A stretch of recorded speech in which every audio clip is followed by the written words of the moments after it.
안녕하십니까, 곰실장의 친절한 부동산입니다. 오늘은 2020년 제로금리 사상 초유의 대투자 시대라는 타이틀을 가지고 이야기를 나눠볼까 합니다. 지난 5월 4일날 기사죠.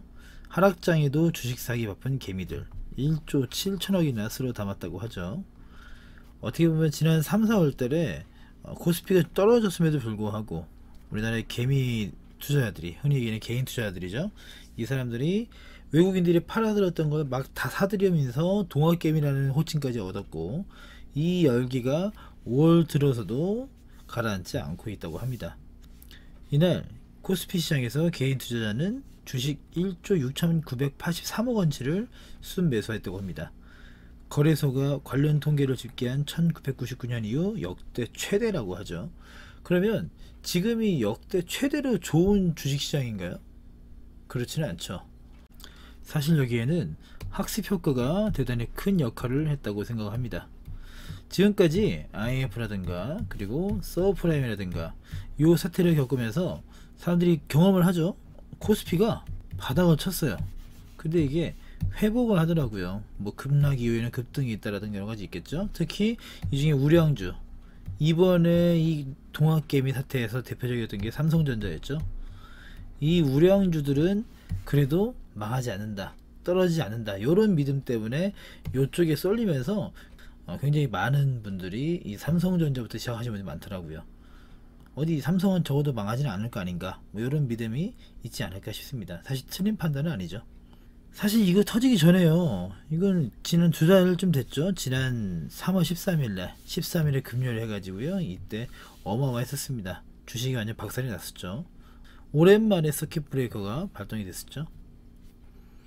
근데 이렇게 박살이 났음에도 불구하고 누군가는 이 손실에 대해서 고민하고 있을 때 누군가는 이거를 저가 매수의 기회를 삼고 있었다는 거죠.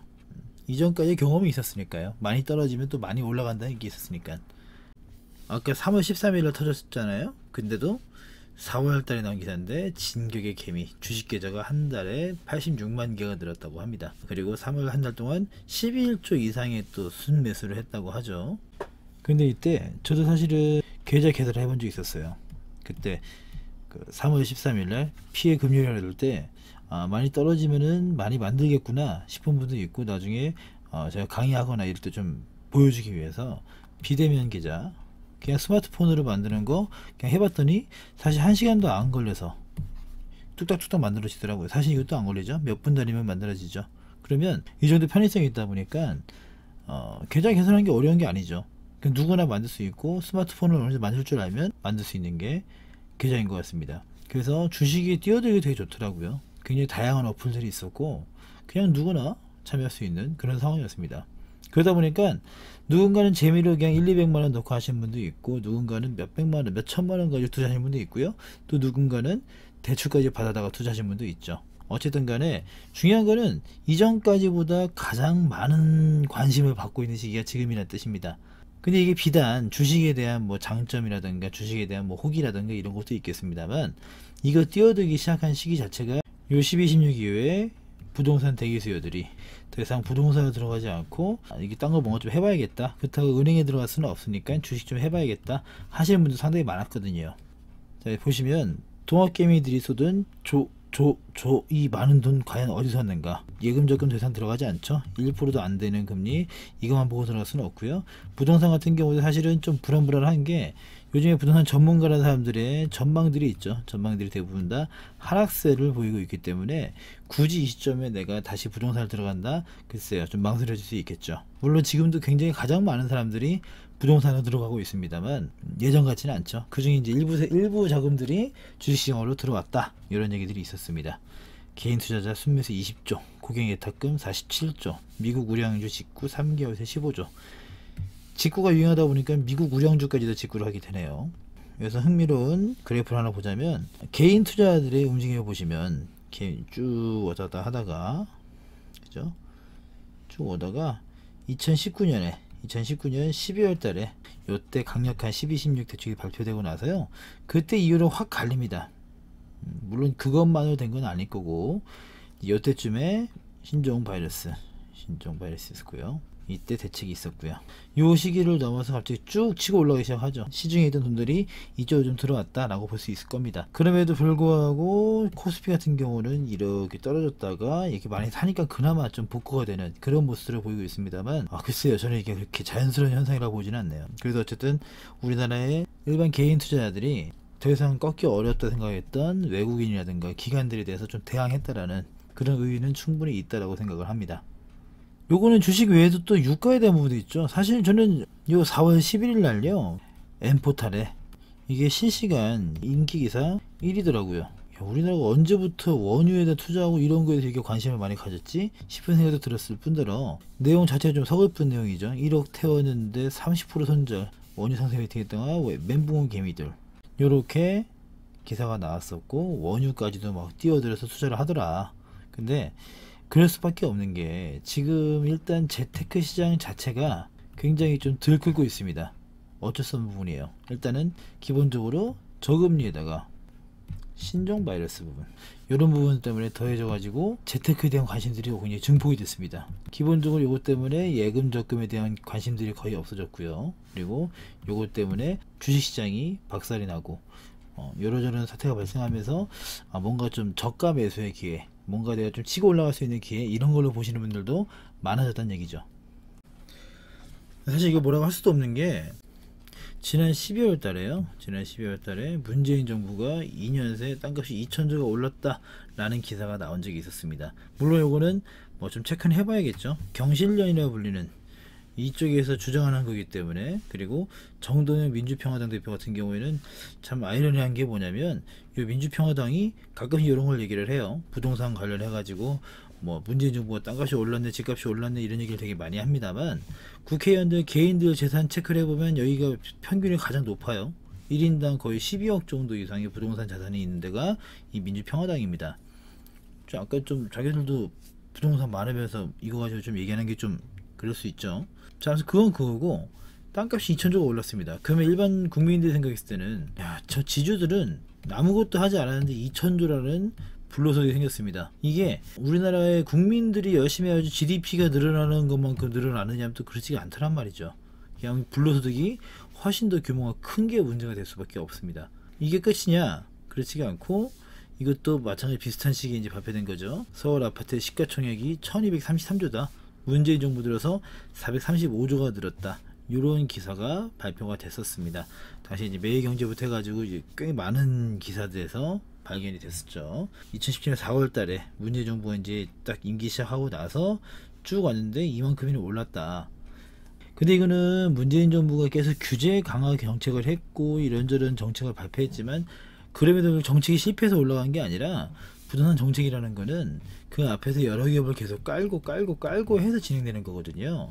그래서 박근혜 정부 때 굉장히 많은 완화책을 펼치다 보니까 이런 것들이 촘촘히 쌓여서 이제는 상승세를 타게 된 거고요. 요거를 막기 위해서 이제 정책을 계속 깔고 있는데, 이제 이게 슬슬 효과를 보이는 게 최근에 그런 모습들이라고 보시면 될 것 같아요. 인터넷 기사 같은 거 보면은 뭐 아직도 자꾸 전 정부 탓을 하느냐, 뭐 언제까지 전 정부 얘기할 거냐 하는데, 부동산 정책이라는 거는 사실 이렇게 몇 달 만에, 1, 2년 만에 결과가 쭉쭉 나오고 그런 파트는 아니에요.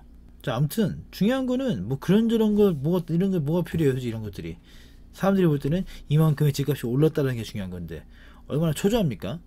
누군가는 집을 사서 저게 돈을 많이 벌고 있고, 누군가는 땅을 사서 저만큼 돈을 벌고 있구나. 나는 도대체 뭐 하고 있는가? 나는 이렇게 열심히 그냥 근로하고 있고 사업하고 있는데 이것만 가지고는 절대로 부자가 될 수 없겠구나. 왜? 나 말고 다른 사람들은 다 하고 있는 것 같으니까. 사실 옛날에 비트코인 때도요, 이게 진짜 막 블록체인 기술에 관심이 있고 돈을 벌기 위해서 막 하시는 분들보다는 옆에 사람은 이걸로 돈을 벌고 있는데 나는 못 벌고 있어, 이런 어떻게 보면 박탈감이라든가 상대적인 부분 때문에 더 많은 분들이 투자하기도 했었습니다. 그게 사실 문제가 컸죠. 자, 아무튼 이번에 문재인 정부 들어서 서울 자치구 시가총액이 얼마나 늘었는가, 우리가 흔히 노도강이라 불리는 노도강이라 불리는 것들, 여기 같은 경우도 비율로 보면은 거의 40% 가까이 다 올랐습니다. 마포 같은 경우는 유명했죠. 60% 정도가 올랐고요. 강남 말할 것도 없습니다. 강남 같은 경우에는 송파가 74% 올랐고요. 강동 같은 경우도 84%나 올라서 어마어마하죠. 특히 송파 같은 경우는 헬리오시티라든가 이런 저런 것들이 있다 보니까 64조 이상의 시가총액이 늘어났습니다. 역시 강남 3구는 좀 다르죠. 마용성 요 라인들도 있고요. 여기도 만만치 않죠. 상승세 보면 이 마용성 요 세 지역이 강남보다도 더 나을 수도 있겠습니다. 자, 그럼 재밌는 게 뭐냐면 뭐 구로라든가 금천이 다 서울 다 마찬가지 전체적으로 다 올랐죠. 전체적으로 40% 이상들이 거의 전체적으로 올랐단 말이에요. 그러면 과연 이 2년이라는 시간 동안 이 정도의 집값이 올라갈 만한 호재들이 정확히 있었는가? 내 아파트 값이, 내 집값이 이 정도의 가격은 확실히 올라갈 정도의 뭔가가 있었는가 하면 사실 그렇지는 않습니다. 명확히 보이는 호재가 있는 지역들, 뭐 전철이 뚫렸다든가 아니면 뭐 새로 백화점이 만들어졌다든가 그런 식의 호재가 있는 지역들도 있겠습니다만 대부분은 이런 호재들이 없어요. 근데도 가격이 이만큼 올랐다는 것은 반드시 뭔가 비정상적인 것들이 있다는 뜻이죠. 현 정부 서울 아파트 실거래가 40% 올라 강북 상승폭이 더 커. 강남구 같은 경우에는 53%가 올라서 1위고 나머지는 2에서 8위는 종로, 광진 등 비강남. 초강력 규제에도 상승 기대 못 꺾어. 고점 논란 30대 폭탄 돌리기 피해 우려도. 사실 문제가 요 시기에 나오는 것들이 30대들의 폭탄 돌리기 얘기가 되게 많이 나오고 있습니다. 11월까지 주택은 계속해서 상승폭이 컸었고요. 이때 지나고 나서부터는 사실 대부분 다 3040들이 이 집들을 많이 샀습니다. 누구한테? 다주택자들이죠. 50대 이상의 다주택자들이 이 세대를 상대로 집을 팔았다. 그 중에서 사실은 30대가 더 많이 사들였다고 합니다. 왜? 이 세대들은요, 30대들은 사실 좀 억울할 수도 있는 게 청약에서 굉장히 밀릴 수밖에 없어요. 왜냐면 청약 중에서도 이제 가점을 따져야 되잖아요. 그 중에 무주택 기간에 있어서 요게 부양가족보다는 조금 떨어집니다만 굉장히 중요하죠. 32점이나 차지하고 있으니까. 근데 만 30세 이상이나 그리고 혼인을 했을 경우에 그때 그 시점부터 이제 쳐주기 때문에 결혼을 안 한 30세 이상 같은 경우에는 이 무주택자 포인트가 굉장히 낮습니다. 다소 억울할 수 있겠죠. 태어나서 35년 동안 한 번도 집이 없었는데 실질적으로 나라에서 인정하는 거는 5년도 안 된다 라는 게 굉장히 문제가 될 수 있죠. 그래서 일반적인 30대 같은 경우에는 이 청약으로 돈을 버는 것들은 상상도 못하고 있었습니다. 근데 문제는 뭐냐면 언론들이 사실 좀 많이 부추기는 것도 있어요. 보시면 새 아파트가 점점 더 비싸요.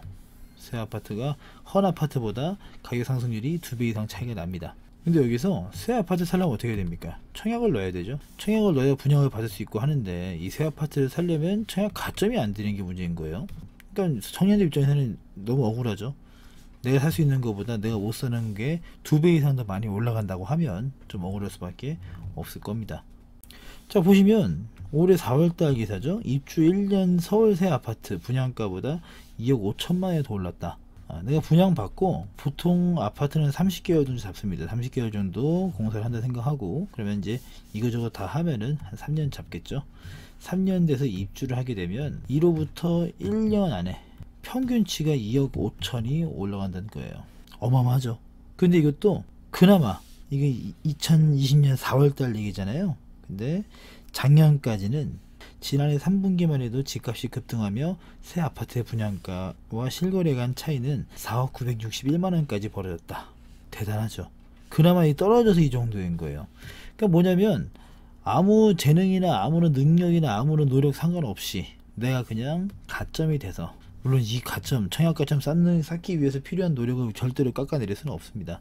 이것도 굉장히 많은 노력이 필요한 거니까요. 근데 이 가점이 됐다는 이유만으로, 그리고 내가 청약에 당첨이 됐다는 이유만으로 한 3년에서 4년 사이에 무조건 이 정도 돈을 벌어요. 너무 억울하지 않습니까? 청년들 입장에서는 내가 할 수 없는 거기 때문에 더 속이 안 좋을 수도 있습니다. 자, 그러다 보니까 이거는 이제 작년 기사예요. 2019년 기사인데 서울 아파트 2019년 한 해 동안 1순위 마감된 게 49곳. 이게 12월 초니까 12월달 분양한 것까지 하면은 거의 50곳 이상이 1순위 마감이 끝났다는 뜻입니다. 대단하죠. 여기에 청약 가점들도 나름대로 있었을 건데 여기도 마찬가지로 30대들은 해당되지 않았다. 그래서 30대들 입장에서는 언론에서 맨날 지금 시기가 아니면 나중에 뭐 분상제가 오면은, 분양가 상한제가 오면은 공급되지 않을 것이다. 신축 아파트가 안 나올 것이다. 그러면 이게 무슨 의미냐면 어쨌든 신축 아파트가 없다는 거는 그냥 새 아파트가 없다 이게 이런 개념이 아니라 아까 보셨던 것처럼 헌 아파트에 비해서 대단히 빠르게 가격이 상승할 수 있는 새 아파트에 대한 공급이 부족해진다. 그러면 내가 더 이상 뭔가 그거에 대해서 기회를 잡을 수가 없게 된다. 그러니까 뭐예요? 청약 가점은 안 되니까 그나마 신축에 가까운 아파트들을 사들이는 겁니다. 누구한테? 요 분양 받은 사람들한테 사들이는 거죠. 그러니까 아까처럼 1주년이 안 돼갖고 2억 5천만 원 이상 가격이 올라가는 거죠. 이게 아무리 가격이 올라가도 살 사람이 없으면 사실 이렇게 올라가진 않겠죠. 아까 보셨던 것처럼 30대 40대들 청약 가점 부족한 사람들이 이 신축 아파트들을 분양가보다 좀 더 되는 가격으로 사들인다. 왜? 그러면은 아까 보셨던 것처럼 새 아파트에 속하기 때문에 헌 아파트보다 훨씬 빨리 올라간다는 거죠. 어쨌든 내가 열심히 일해서 1년에 1억 모으기가 정말 힘든 시기인데 이렇게 해가지고 집값이 1억이라도 올라가면 어쨌든 인생은 조금 달라질 수 있는 것들이니까요. 부동산 단타족 5년 동안 매매 차익 23조 원을 챙겼다고 합니다. 누군가는 5년 안에 23조라는 돈을 먹었는데 나는 여기서 230만 원도 먹지 못했다. 그러면 억울하죠.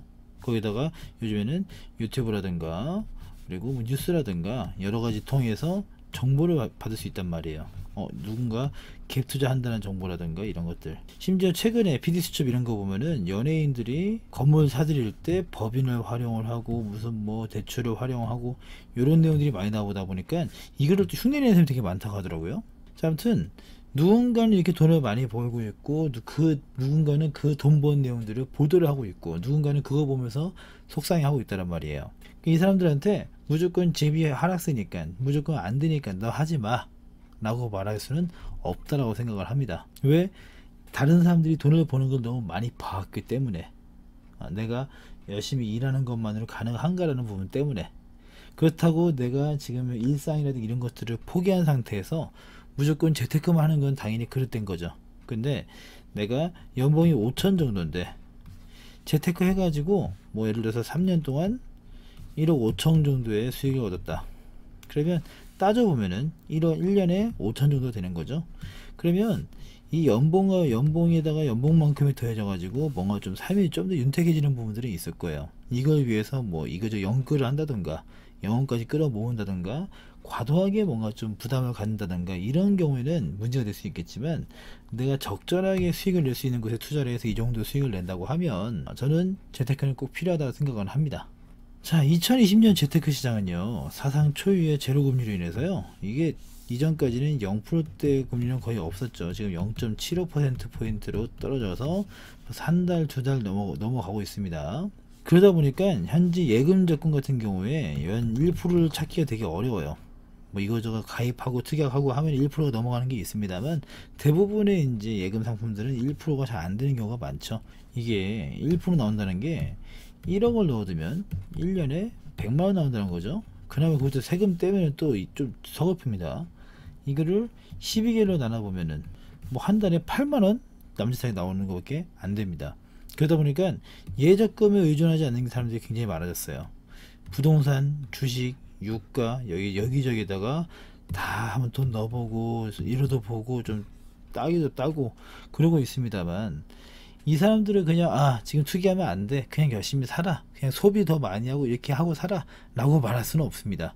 이미 경험을 했기 때문에. 예전에 정세균 국무총리께서 앞으로 이 신종 바이러스 발생 이전으로의 회귀는 어려울 수도 있다. 이전까지 일상은 더 이상 어려울 수도 있다 라는 말을 한 적이 있습니다만 제가 볼 때 어쨌든 재테크 시장 측면에서는 더 이상 옛날 방식으로 돌아가기는 어렵다 생각을 합니다. 이미 수많은 사람들이 주식 계좌를 만들어 놨고요. 수많은 사람들이 갭 투자라는 걸 경험해 봤단 말이에요. 예전에는 돈 많은 사람들의 전유물이었던 투자 같은 것들이 이제는 내가 1,000만원, 2,000만원 가지고도 얼마든지 할 수 있는 주식 같은 경우는 몇십만원, 몇백만원 가지고도 할 수 있는 그런 상품이란 말이죠. 그럼 그걸 경험한 사람들이 이제 와서 다시 일상으로 돌아가서 그냥 차근차근 열심히 저축해서 아껴서 그렇게 돈 버는 게 가능할까요? 쉽지 않다라고 봅니다. 이게 무슨 뭐 도박같이 그렇게 무슨 뭐 중독이 되는 것도 아니겠습니다만 안 하면 안 할수록 손해를 본다라는 기분이 들 수 있기 때문에 그런 부분들은 좀 체크를 해봐야 되는 부분이죠. 자, 주식, 부동산 등의 시장은 반드시 개미들보다 월등한 자금 그리고 정보를 갖춘 기득권자들이 있기 마련이고요. 이 기득권자는 기업, 언론 등과 연계되어 있기 때문에 이 기업들, 언론들 절대로 이길 수가 없습니다. 언론 같은 경우는 여론을 만들어 버리기 때문에 개인들이 이겨내기가 대단히 어렵습니다. 그래서 앞으로는 개개인들의 재테크 안목과 발품이 굉장히 필요한 시기라고 생각을 해요. 그냥 막연하게 내가 어플로 만들어지니까 주식에 앉아서 하는 것보다는 제대로 된 공부를 해서 내가 차트를 읽는 법을 다 알아야 되고, 하다못해 삼성이 망하지는 않겠지라는 생각으로 그냥 삼성만 사들이는 것보다는 과연 삼성에서 어떤 반도체를 만들고 있고 어떻게 준비를 하고 있고 내년에 대한 부분은 어떻게 되고 있고 뭐 이런 것들까지 체크를 하시면 좀 더 낫지 않을까 싶습니다.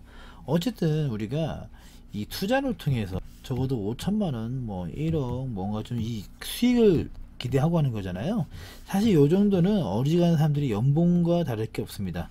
1년치 일해야 내가 벌 수 있는 돈을 투자를 통해서 단기간에 빼내려는 거잖아요. 그러면 적어도 이 연봉을 번 1년치 정도의 노력은 들어가야 되지 않는가. 이거를 물론 다 넣을 수는 없겠습니다만 그에 좀 준하는 노력은 있어야 되지 않을까 라고 생각을 합니다. 자, 결론이에요. 지금 현재 저금리, 돈의 사용료가 낮은 상태, 즉 화폐 가치가 낮습니다. 근데 이게 옛날처럼 금리가 낮다고 해서 무조건 유동성이 증가한다고 볼 수는 없어요. 대출 규제가 굉장히 규제가 강하기 때문입니다. 하지만 화폐 가치가 낮다는 건 변함이 없고요. 그리고 기업이라든가 시중에 돈이 풀리는 것도 사실입니다. 그러다 보니까 이런 것들이 재테크 시장에 대한 활성화는 불러올 수 있을 것이다. 그리고 이번에 신종 바이러스 이 사태 같은 경우에는 코스피를 떨궜고요. 유가에 대한 부분들을 참여하게 만들어 놨고, 일반 개인들이 뭔가 위기가 찾아났기 때문에 내가 저가 매수에 대한 기회가 되지 않을까. 왜? 이전까지의 학습 효과가 있었기 때문이죠. 그러면 이런 것들 경험하면서 이제는 뭔가 재테크를 한 것들이 굉장히 좀 친숙해지는, 그리고 보편화되는 그런 상황이 됐다라고 생각을 합니다. 그렇다고 하면 이 사람들로 하여금 그냥 무조건 재테크하지 마, 투자하지 마, 그냥 열심히 일해 라고 말하는 것보다는 하다못해 실패하지 않는 투자가 요거에 대해서 알려줄 수 있으면, 노하우를 알려줄 수 있으면 그래도 많은 사람들이 피눈물 흘리진 않지 않을까. 자, 아무튼 꼭 당부드리고 싶은 게 뭐냐면 언론에게 휘둘리지 마시고요, 건설사한테 휘둘리지 마셔라. 사실은 투기는 뭐 거의 비슷하긴 합니다만 어쨌든 요 세력에 휘둘리면, 그래 플러스 요즘에는 유튜브에도 투기 조장이라든가 아니면 말고 시기의 정보들이 굉장히 넘치고 있습니다. 이 정보들을 내가 솎아내고 필터링 할 수 있는 안목이 필요합니다. 안목. 만약에 갭 투자가 유행할 때 야, 갭 투자를 하면 안 돼, 그거는 바르지 않아, 그거 하면 나중에 너 위험해질 수도 있어 라고 무조건 반대했던 사람들이 있었고요. 또 누구는 갭 투자 당연히 리스크를 안고 있지만 이런 부분들을 충족을 하면은 그래도 안전하게 할 수 있다, 이런 부분들을 체크를 해라, 체크 포인트를 만들어 줬었죠. 그러면 요거 통해 가지고 내가 투자해서 돈을 버신 분들이 있다고 하면, 물론 이런 투기 행위 같은 경우에는 실수요자들에게 피해를 주기 때문에 건정할 만한 행위는 아닙니다. 하지만 예를 드는 거예요. 그냥 무조건 반대해서 방법도 안 가르쳐주고 반대만 하다가 이 사람이 그래도 나는 하긴 할 거야 라고 자기 맘대로 또 투자를 하죠. 그런 경우에 손실을 볼 확률이 되게 높습니다. 근데 할 때 하더라도 사람들과 공존할 수 있고 상생할 수 있는, 그 리스크도 좀 최대한으로 줄일 수 있는 그런 투자처라든가 그런 지역들, 그런 아파트, 그런 방식들을 얘기해 준 사람이 있었다고 하면, 그럼 이 사람 같은 경우에도 선을 넘지 않는 선에서 수익을 얻을 수 있는 그런 구조가 될 수도 있었겠죠. 그래서 지금 시기는 더 이상 예전으로 돌아갈 수가 없다고 생각을 합니다. 문제로 그냥 근로나 사업소득이 주였던 그 시기보다는 이제 사람들이 투자에 대한 부분들에 관심들이 되게 많아졌단 말이에요. 그래서 이 투자에 대한 기본기를 갖춰야 된다 라고 생각을 합니다. 앞으로 공부 좀 하셔야 된다 라고 결론을 내리겠습니다.